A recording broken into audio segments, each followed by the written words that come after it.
A paz, amados, tudo bem? Estamos aqui para essa aula de capacitação de professores para esse mês agora de maio e falaremos um pouquinho a respeito das lições de número 10, de número 11 e de número 12.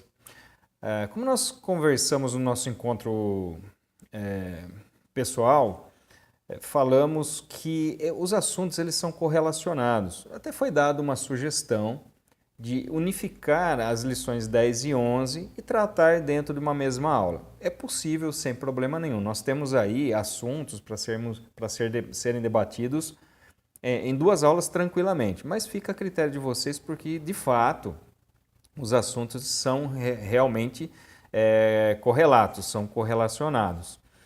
Então fica a critério de vocês sem problema algum. A lição 10 vai falar a respeito do liberalismo teológico. A lição de número 11 fala a respeito de algumas heresias surgidas na igreja na modernidade. E na lição de número 12 fala a respeito da nossa responsabilidade social da igreja, que nós vamos tratar um pouco, trazer esse contexto da responsabilidade social, não só da forma como a Bíblia apresenta, mas da forma que muitas igrejas colocam essa questão na atualidade. Também relacionada com o surgimento de movimentos liberais dentro da chamada teologia liberal. Então nós vamos trazer alguns parâmetros. Não sei se vamos tratar disso num único vídeo ou não. Se ficar muito longo, a gente corta aqui, continua num vídeo seguinte a respeito desse assunto. Mas vamos trazer aqui então alguns embasamentos para que você possa usar o material que você tem, mas essa explicação para preparar a sua aula aí da melhor maneira possível, tá bem? Então, quando nós vamos falar a respeito de liberalismo, nós precisamos encaixar esse conceito dentro da história.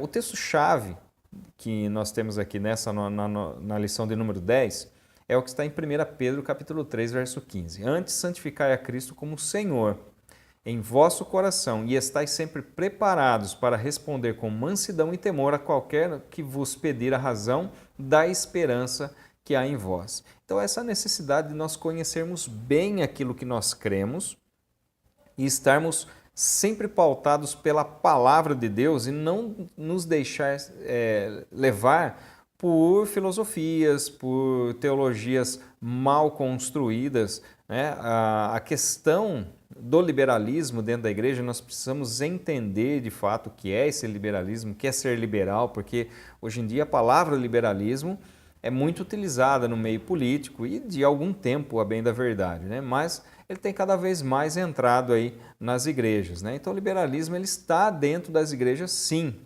Para o liberal, toda a doutrina bíblica pode ser relativizada. E aí nós vamos entender um pouquinho isso. Como eu falei para vocês, período contemporâneo, vamos nos colocar essa questão dentro de uma linha histórica para que nós possamos compreender. Nós temos essa é a divisão clássica da história, entre pré-história e história propriamente dita. E aí dentro da história ela é fatiada em alguns períodos. Nós temos aí o período da Idade Antiga, que se inicia ali com a invenção da escrita, a Idade Média, Idade Moderna e Idade Contemporânea. A Idade Média no ano 476, que é caracterizada pela queda do Império Romano Ocidental. E a Idade Moderna, que tem seu início a partir de 1453, data da queda de Constantinopla, da conquista de Constantinopla pelos turcos, quando ela passa a ser denominada de Istambul. Então nós temos essa transição aí para esse período da Idade Moderna. E a Idade Contemporânea, que se inicia a partir de 1789, quando nós vemos aqui, 1789, a data de início da chamada Revolução Francesa, que dura ali alguns anos. Então é dentro desse período aqui contemporâneo que nós caracterizamos o chamado liberalismo teológico, que surge o chamado liberalismo teológico. Lembrando, mais uma vez, só para reforçar, essa é uma divisão da história, é chamada divisão clássica. Existem alguns questionamentos em relação à transição, principalmente em relação à Idade Média, o que caracterizaria essa transição. Então, alguns fazem menção de eventos dentro da questão da religião, de cunho religioso, algumas alterações na economia. Então, existe algumas divergências em relação a esse ponto, não sendo uma data específica, mas um período de transição entre uma idade e outra. Mas nós vamos tratar aqui de uma forma mais dentro dessa divisão clássica, principalmente no período contemporâneo, que é o que nos importa. Esse período da Idade Contemporânea, onde surge o chamado liberalismo teológico, tem algumas características, tem alguns movimentos que precedem esse período e que vão basear o nosso estudo e vão nos nortear o nosso entendimento em relação à razão, ao motivo pelo qual surge esse tipo de teologia dentro da igreja. Nós temos alguns conceitos aqui que nós vamos tratar a esse respeito, que é a teologia liberal, ou teologia evangelical ou evangelicalismo, a teologia neo-ortodoxa e o evangelicalismo na América Latina, que aí nós vamos levar dentro desses conceitos, nós vamos falar então a respeito dessas 3 lições, né? E qual é a relação, principalmente quando se fala em responsabilidade social, em relação ao evangelicalismo. E mais uma vez aqui, apenas para ficar bem claro essa questão, nós estamos trazendo alguns conceitos aqui, além daqueles que estão expostos lá na nossa revista, na revista que nós adotamos aqui da Central Gospel, que é a revista de atualidades, questões da atualidade.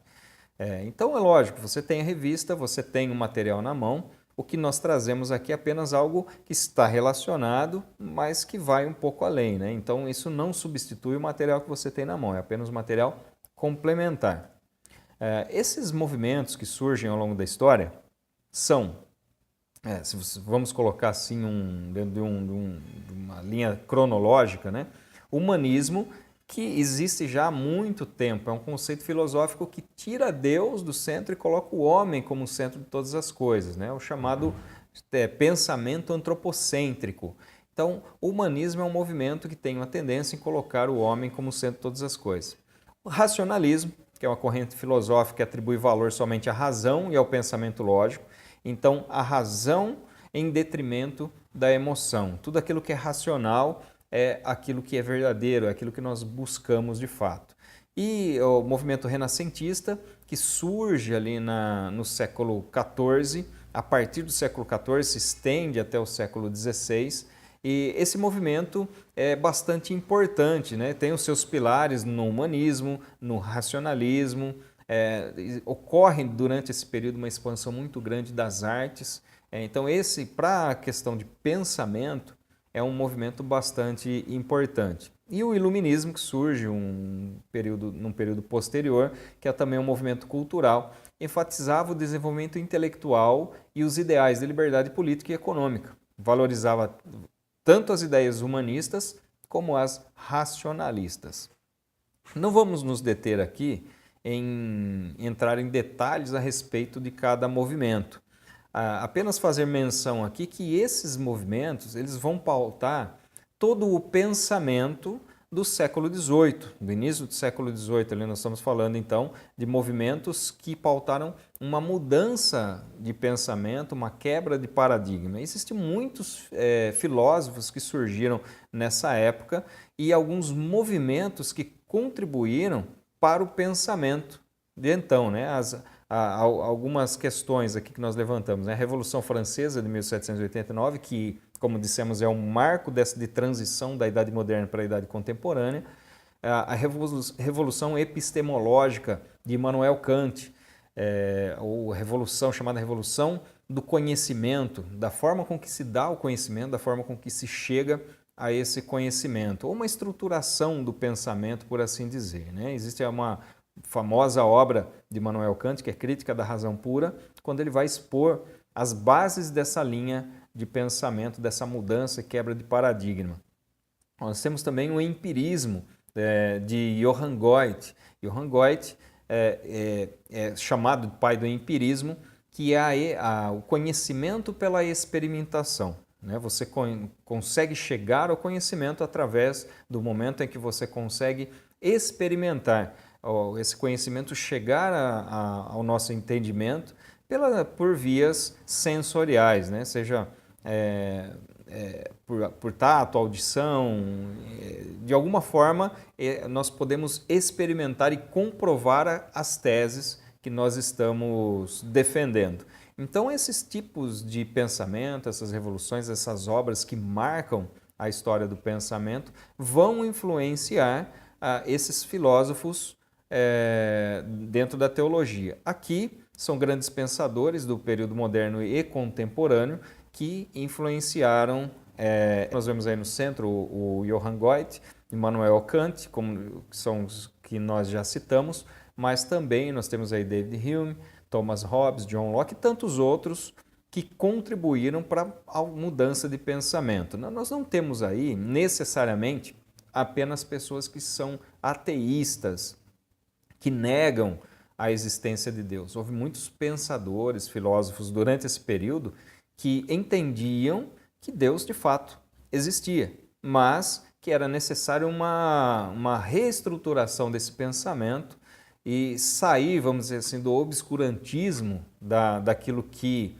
a religião apresentava como normas e regras absolutas, como dogmas absolutos, para um pensamento mais crítico em relação a todas essas questões. Tanto que a denominação de movimento iluminista ela é dada justamente nesse contexto, né? A saída do período das trevas, caracterizado pelo domínio que a religião tinha, do controle que a religião tinha em todos esses aspectos, e a saída então das trevas para uma iluminação do conhecimento, uma iluminação a partir de um pensamento mais racional, menos passional e mais racional. Então, a base geral é exatamente essa, né?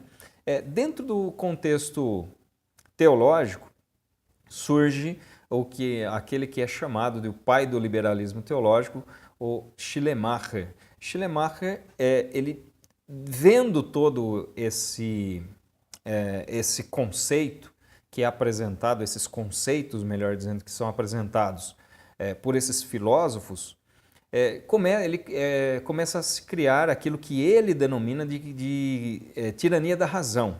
Então, para fugir um pouco disso, Schleiermacher ele propõe uma teologia com base na emoção. Para ele, a religião é simplesmente emoção, é aquilo que você sente, é a experiência que você tem a partir de Deus. Então, para fugir disso, Schleiermacher propõe então a sua teologia. Ele formula um plano de unificação das igrejas luterana e reformada na Alemanha e influencia muitos teólogos posteriores, né? Então chamado de pai do liberalismo teológico. A ideia de Schleiermacher ela é boa, no sentido de que vamos deixar a razão de lado, não vamos nos extremar para o lado da razão. Mas o que ele faz? Ele busca o extremo oposto, que também é prejudicial. Nós temos aqui os pilares da teologia de Schleiermacher, são essas, né? Então, primeiro, a teologia, a religião como sentimento, né? A religião é muito mais que teologia e ética, pertence a um campo, a um reino superior, a do sentimento. Cada intuição ou sentimento procedem da revelação divina. Quando Schleiermacher faz essa proposição, ele está dizendo que toda a teorização a respeito daquilo que é religião, ela acaba por se tornar inválida e sem efeito na vida das pessoas, porque como a religião ela é muito mais o sentimento, a percepção, as experiências individuais, elas acabam se sobrepondo a qualquer tipo de teorização a respeito de religião, a respeito de Deus. O segundo pilar, que é a dependência total de Deus.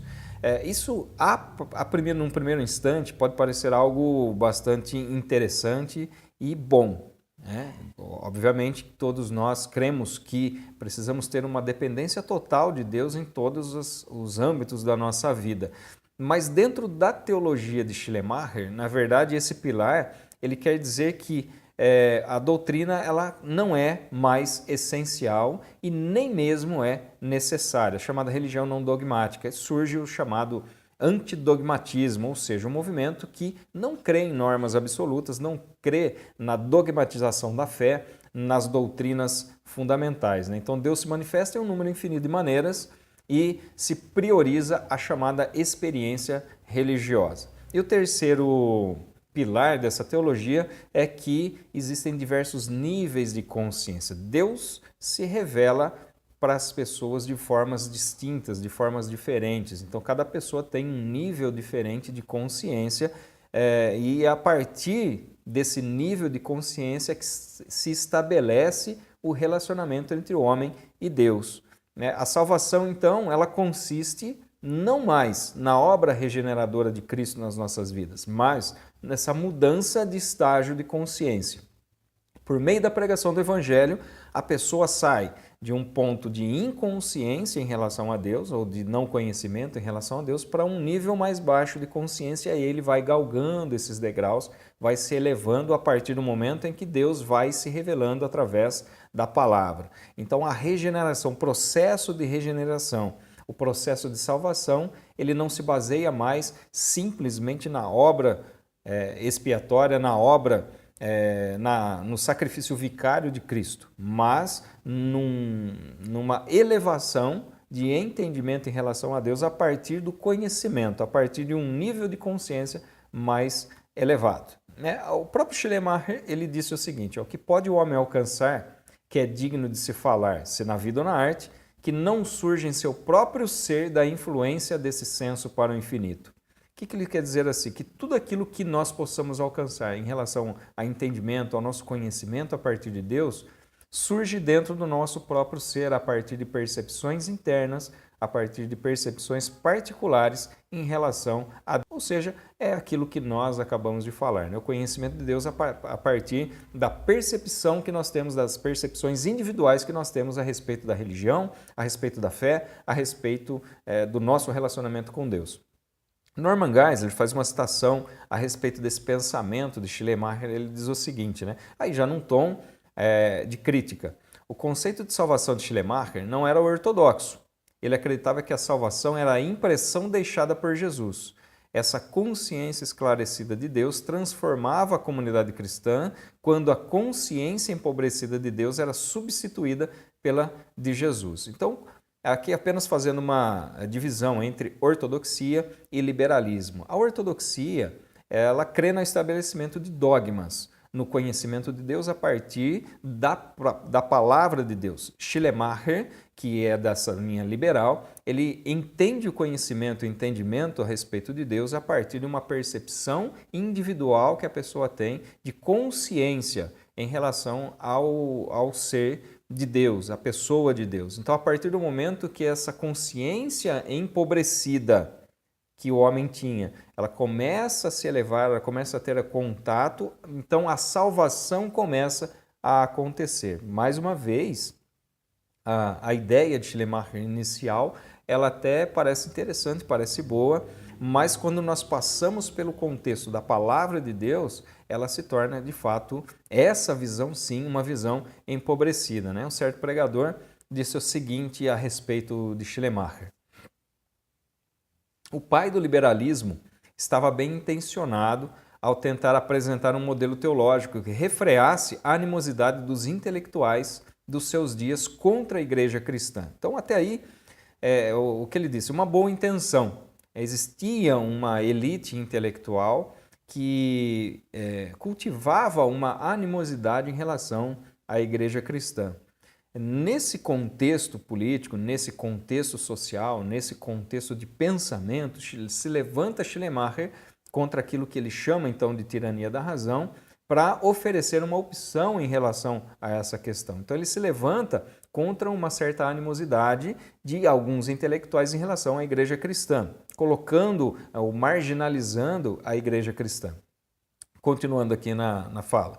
Assim, adotou elementos de pensamento reinante, especialmente o racionalismo, e montando uma lente filosófica absolutamente não cristã, usou-a para fazer uma nova leitura da religião exposta no Novo Testamento. Então, aqui Schleiermacher, quando confrontado com os ideais iluministas, os ideais dos intelectuais daquela época, propõe no mesmo patamar uma visão filosófica a respeito daquilo que é a fé, a respeito daquilo que é a religião. Ele abandona a ortodoxia bíblica e inicia então uma nova linha de pensamento para que ele pudesse confrontar, além do dogmatismo que existe na Bíblia, aqueles pensamentos da razão pura que reinava naquela época. Mas nós percebemos aqui que Schleiermacher, embora ele tenha a ideia de fugir desses conceitos meramente intelectuais, ele mantém, ou melhor, ele se baseia na sua linha de raciocínio, infelizmente, no senso comum, naquilo que predominava, né? no tipo de pensamento que reinava e predominava naquela época, os pensamentos liberais, os pensamentos iluministas, enfim. O resultado, então, conforme vimos, foi um cristianismo tão desfigurado que dificilmente é possível divisar nele qualquer traço do modelo estabelecido por Deus por meio dos apóstolos.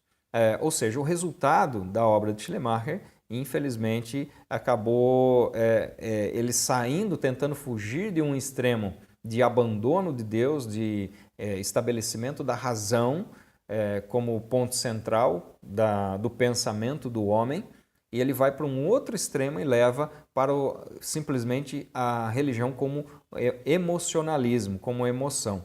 Então ele sai de um extremo ruim para outro extremo também ruim, né? Tanto que a ortodoxia acaba sendo deixada de lado. Nós temos outros teólogos liberais bastante importantes também no estudo, que é o Johann Semler, Adolf von Harnack e Albrecht Ritschl, que são teólogos liberais que influenciaram também mais ou menos nessa linha de pensamento aí. Então você pega esses pensamentos liberais aí, a partir do século XVIII até o início aí do século XX, nós temos esse tipo de pensamento reinante aí nessa época, né? Falando um pouquinho a respeito da história do liberalismo, ele surge primeiramente como um movimento político-social. Então o liberalismo não surge necessariamente dentro da igreja, ele surge antes como movimento político, como movimento social. E dentro daqueles ideais da Revolução Francesa de liberdade, igualdade e fraternidade, né? Então pauta-se por esses princípios exatamente, né? Liberdade individual e igualdade entre todas as pessoas. As concepções políticas surgidas no século XIX foram influenciadas por ele, ou pelo liberalismo, apregou uma limitação da influência do Estado sobre o indivíduo e a propriedade privada, e aqui nós vemos mais uma vez o liberalismo ele sendo influenciado ou melhor, os ideais da Revolução Francesa presentes aqui, porque o que motivou inicialmente a Revolução Francesa foi exatamente isso, né? Uma influência muito grande do Estado sobre as pessoas e sobre a propriedade privada. Então o povo, cansado disso, né, de sofrer essas consequências e ver os monarcas gozando de privilégios e de abundância e fartura de todas as coisas e o povo sofrendo com isso, ele exige menos influência do Estado nessas questões, né? Pauta-se pelo princípio do livre mercado e exalta o individualismo em detrimento ao coletivismo que reinava naquela época, né? E aí, trazendo isso para dentro da teologia, nós temos alguns pilares do chamado liberalismo teológico. Então, primeiro, ele vê a política, a religião como instâncias separadas. Então, isso é um dos pontos principais que causaram, inclusive, a ruptura na época Isso acontece, na verdade, foi um processo que aconteceu até algum tempo antes desse período da Idade Contemporânea, mas o rompimento, então, e o chamado Estado laico. Só que numa compreensão em que o cristão ele não deveria mais se envolver com nenhum tipo de situação relacionada à política, uma vez que ele não era mais cidadão desse mundo. Como sendo cidadão dos céus, ele não tinha que se envolver sobre essas questões, né? A vida religiosa torna-se algo desvinculado das instituições religiosas e de preceitos normativos. Aqui existe um movimento que nós costumamos chamar hoje de desigrejados, né? O desigrejamento de pessoas, e nós percebemos a raiz de toda essa questão nesse pensamento liberal, no chamado liberalismo teológico. Então, se afasta todo e qualquer dogma, princípio, preceito normativo que as instituições religiosas impunham sobre os seus fiéis, sobre a sociedade e a própria convivência dentro das instituições como desnecessárias. Não há necessidade de se pertencer a uma instituição, porque usando expressões como a própria Bíblia nos apresenta, né, de que Deus não habita em templo feito por mãos de homens, ou que a igreja, na verdade, não são os templos, a igreja são as pessoas que compõem, mas deixando de lado o próprio princípio envolvido aqui nesse tipo de pensamento, que é o corpo de Cristo sendo a igreja de Deus. Se a igreja é o corpo, todo corpo é constituído de membros, e os membros junto um com os outros é que formam o corpo de Cristo ou a igreja de Deus. Ou seja, o membro individualmente não é corpo, ele só se forma um corpo quando unido a outros membros. Outro ponto do liberalismo teológico é crer na mensagem bíblica, crê que a mensagem bíblica como tal tornou-se incompreensível ao ser humano moderno, né? As experiências bíblicas são mutáveis e devem se adaptar à experiência moderna, sujeitas, portanto, a uma reavaliação. O que ele está querendo dizer aqui? Que a Bíblia foi escrita num tempo diferente, numa cultura diferente, para pessoas em contextos culturais, sociais e políticos completamente diferentes. Ao longo do tempo, então, isso se torna incompreensível para o homem moderno. Então, é necessário pegar a palavra de Deus e adaptá-la aos tempos modernos, né? Então, é o homem, ao invés de se adaptar aos padrões estabelecidos por Deus, tenta moldar a palavra de Deus conforme o seu intento. E a autoridade das Escrituras é substituída pela essência do cristianismo. A Bíblia tem que se adaptar aos novos tempos. É o que nós já falamos, né? A experiência ela tem muito mais valor daquilo que é estabelecido na própria palavra de Deus. Vamos esquecer toda essa questão de seguir à risca aquilo que a palavra diz. Vamos extrair apenas a essência daquilo que a Bíblia diz e viver conforme essa essência. Então, para o liberal, para o teólogo liberal, a Bíblia ela não é a palavra de Deus, mas a Bíblia contém erros, a Bíblia contém contradições, a Bíblia contém ensinamentos importantes a respeito de Deus, mas ela não é a palavra de Deus. É o contrário daquilo que nós cremos, daquilo que nós entendemos pela própria palavra de Deus. A palavra de Deus ela não contém a Bíblia ela não contém a palavra de Deus. A Bíblia é a palavra de Deus, né? E as consequências práticas disso são rejeição total ao envolvimento de cristãos na política, crença na desnecessidade de se frequentar igrejas, a Bíblia se torna secundária e não há necessidade em estudá-la, apenas conhecer a essência de seus ensinamentos, ou seja, para que estudar a Bíblia? Se é Deus que nos revela todas as coisas, se a experiência ela prevalece sobre ao estudo da palavra de Deus, né? As experiências se sobrepõem às doutrinas essenciais da palavra de Deus, não há necessidade de estudá-la, né? Apenas conhecer a essência daquilo que ela expõe.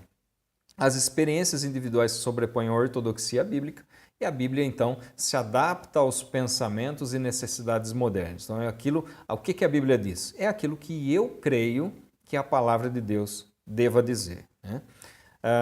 Nós temos aqui exemplos de linhas teológicas que aí eu vou interromper esse vídeo por aqui, vou iniciar fazendo um novo vídeo a esse respeito e aí a gente parte desse ponto aqui, então dessas linhas teológicas liberais e a gente entra propriamente em algumas questões relacionadas à lição de número 11 da nossa revista, tá ok? Então, Deus abençoe a todos e até o próximo vídeo.